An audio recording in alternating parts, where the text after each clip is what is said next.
ఏ బాటైనా పర్వాలేదంట, సమయంతో సాగటమే మన సింపుల్ సిద్ధాంతం.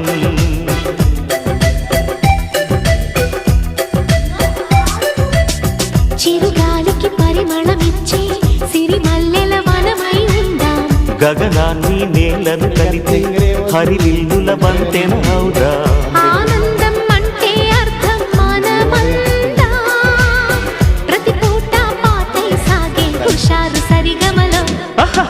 ఎన్నో ఎన్నో రాగాలుండే సంగీతం కాదా, చల్లకి నవ్వులకేరింత.